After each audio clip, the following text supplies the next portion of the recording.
ان الحمد للہ والصلاة والسلام علی نبیہ۔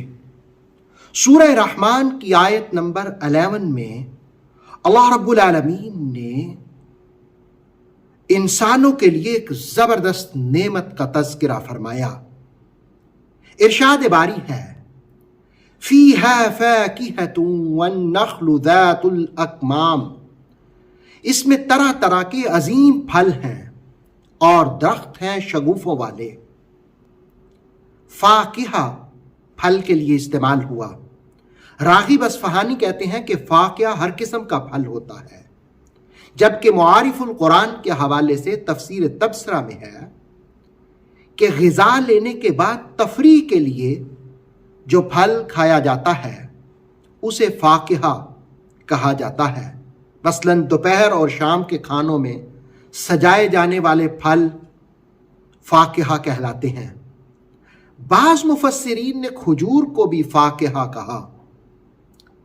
اور پھر اس آیت میں آپ دیکھیں ذات الاکمام، اکمام یہ کمن کی جمع ہے، یعنی وہ غلاف جو پھل پر قدرتی طور پر چڑھا ہوتا ہے تاکہ ان کا رس اور گودا ضائع نہ ہو، موسمی تغیرات اسے خراب نہ کریں، مکھیوں اور مچھروں سے محفوظ ہو۔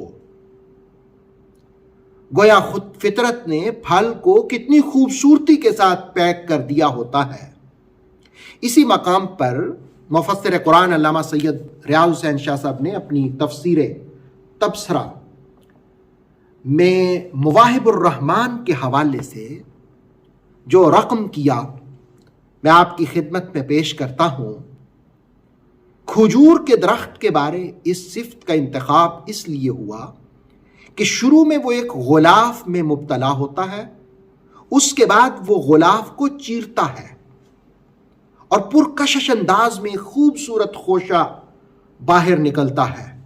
ممکن ہے اس کی حیرت ناک خوبصورتی کی بنا پر اسے ذات الاکمام کہا جاتا ہے، جیسے ایک خوبصورت دوشیزہ نقاب پلٹ کر اپنے تابناک چہرے سے مسحور کر دیتی ہو۔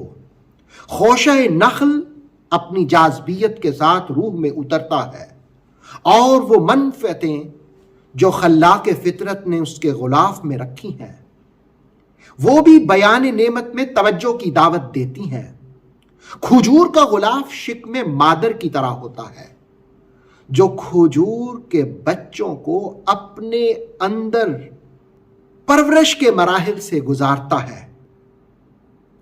جب وہ روشنی کی حدت، دھوپ کی شدت اور ہوا کی تیزی برداشت کرنے کے قابل ہو جائے تو دھیرے دھیرے غلاف ایک طرف ہٹ جاتا ہے۔ درخت کی یہ خاص وضع کہ پہلے وہ برقع میں ہوتا ہے پھر وہ خوشہ کی شکل میں باہر آتا ہے، یہ کیفیت اس پھل کو چننے اور توڑنے میں مدد دیتی ہے۔